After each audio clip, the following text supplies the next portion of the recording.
Oh, you're gonna need coupon code PP after all this is said and done. Expires Friday. We need to talk about Tesla hell. And I'll tell you, the last 90 minutes have absolutely been Tesla hell. I woke up at 3:59 and I'm like, what the hell, Tesla? What the hell?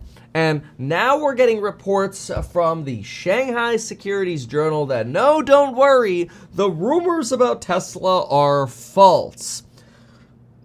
I don't know about that, okay? Let's break down the good, the bad, and the ugly here, because there are some potentially real big issues, and there's some red flags that corroborate those potential issues at Tesla. But again, I want to be clear up front here, because I don't want people sitting in the comments, which they're going to do anyway before they even watch the video, go, you just fud. Again, right now, reports about this Tesla issue are reportedly potentially false information, according to the Shanghai Securities Journal, citing Tesla China sources. But folks, let's break down what this disaster is.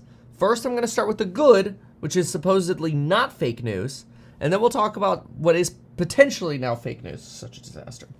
Okay, first, good news. Tesla Shanghai produced 100,291 vehicles from its Shanghai plant in November. This is according to the Chinese Passenger Car Association, and this is a new record. Tesla produced 83,135 vehicles from its plant in September, 71,704 vehicles in October, slightly less.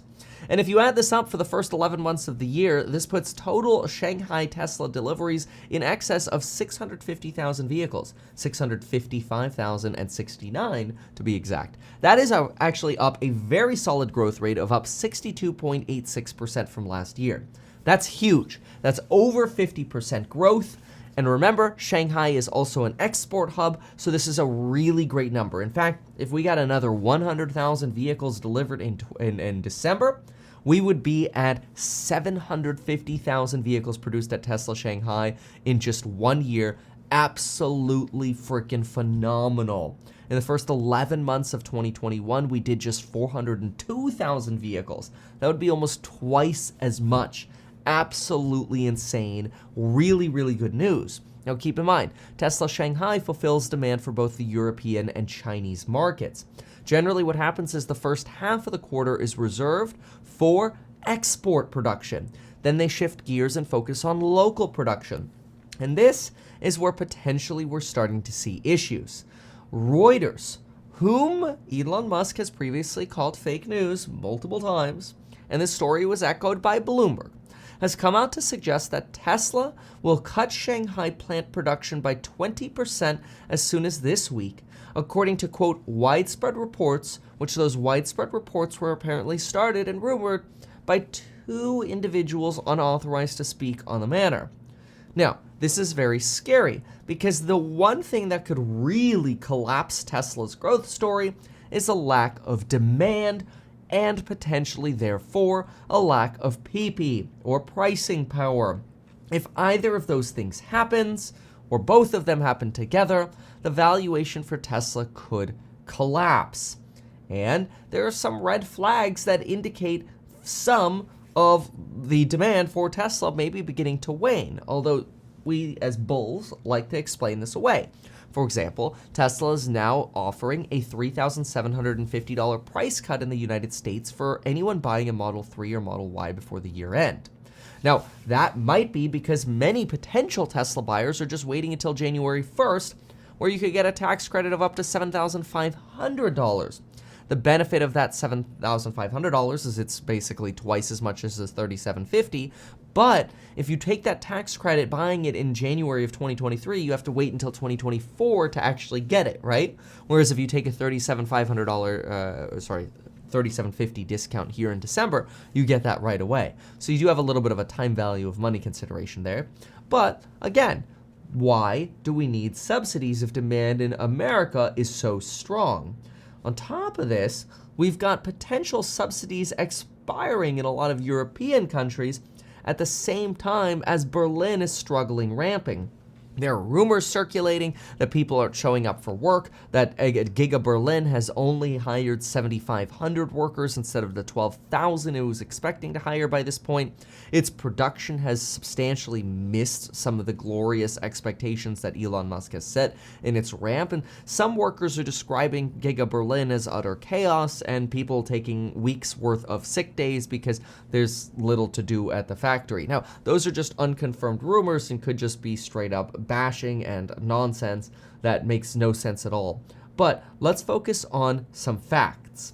Fact number 1, NIO has reduced production in April and November, potentially as, I hate to say it, but potentially as more expensive vehicle demand in China is waning, not just because of supply chain constraints.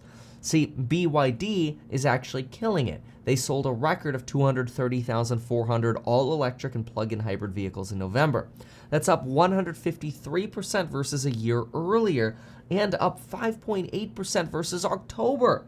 That's a really big move up. 113,000 of those vehicles were fully electric and 116,000 were plug-in hybrids. So they do about 50-50, right? 50 hybrids, 50% fully electric. However, those vehicles are less expensive, and there is this potential shift from Chinese buyers who are recognizing their household wealth is deteriorating, real estate is deteriorating, the Chinese economy is collapsing, are shifting to less expensive cars or just delaying car purchases at all. BYD cars sell for about 100,000 to 200,000 yuan versus Tesla vehicles starting around 300,000 yuan. That works out to $14,000 to $28,000 versus $42,000 for a cheaper Tesla. And there are a lot of concerns that even if Tesla ends up reopening, we could end up leading to a hospitalization wave that would overrun the ICU beds needed in China by a factor of 5 to 1. The Economist also tells us that those over 80 years old are over 100 times as likely as a healthy 20-year-old to die from COVID, and The Economist suggests that the Chinese government has not properly prepared the elderly by prioritizing vaccines for them. So, number 1 argument for what could be happening in China is a supply chain issue. I don't buy this, though. I actually think there's a greater potential of a straight-up Chinese crash. After all, if in the second half of a quarter most of the vehicles are just destined for China, then it wouldn't surprise me to see a production cut in China if Chinese demand is plummeting or shifting towards lower-end vehicles. The larger potential issue could be the sign of a global recessionary crash. This would be a sign that Tesla is not in fact immune to recessionary dynamics. The previous thesis that I've held is that Tesla would be at least somewhat insulated from recessionary dynamics because of their massive order backlog. The problem is that massive order backlog has already begun shrinking. Now, the backlog is still present. You can see we still have, as of November 15th, according to Troy on Twitter, Tesla-like is his handle, you have an order backlog of 255,000 units, which is about half as much as a little less than half as much, but nearly half as much as the backlog that we had in the summer. And you can see the red bar, which represents China, has almost completely evaporated. So hopefully, the backlog collapse is solely a collapse from China, although you could see even the US backlog, which is the light blue line here, or bar, is also starting to shrink. Now, we would expect shrinkage in a recession. Now, keep in mind, on the Tesla earnings calls, we've regularly heard Elon Musk tell us that Tesla does not face a demand problem, it faces a production problem. Well, now it's starting to look like we're facing a demand problem, and that is a scary, scary word for Tesla because it could collapse the valuation. And it's also not good given that sometimes Elon Musk is known to say things that are beneficial to himself, not necessarily Tesla shareholders. I hate to say it, but right before Elon Musk sold about 20 million shares of Tesla to help fund his Twitter purchase, what did he do on an earnings call? He told us about how Tesla one day should be worth more than Apple and Saudi Aramco combined. And right after that, after leaving this beautiful carrot hanging, walked right out the door and sold 20 million shares. So, if that is possible to happen, Why is it not possible for Elon Musk to potentially mislead shareholders about Tesla demand? But again, if Tesla demand collapses, Tesla's valuation has some real big heartaches in front of it. After all, if Tesla's EPS is slated to grow 45% over the next year and their price to earnings ratio forward for the next 12 months is about 45, then we have a PEG ratio of 1. If their price to earnings ratio based on today's price is under 40, then we actually have a PEG ratio of under 1. And that seems like a great deal, unless, of course, the growth story falters. If the growth story for Tesla falters, then what ends up happening is Tesla's valuation collapses. This is really bad news. And what potential red flags are there? Well, Elon Musk has been complaining about the Federal Reserve needing to immediately cut rates. Some folks are now suggesting, maybe they need to cut rates because demand for Tesla is faltering. If you also search Tesla lease or Tesla for sale on Google search trends, even though we're producing substantially more vehicles now than we've ever produced before at Tesla search trends are not holding up. If anything, in most cases, they're lower than where the search trends were last year. And all of this news follows an insurance subsidy in China and a price cut in China, as well as the pricing subsidy we already talked about in the United States, which is a suggestion that potentially the backlog is starting to fail, and potentially we could be seeing a loss of pricing power in both China and globally.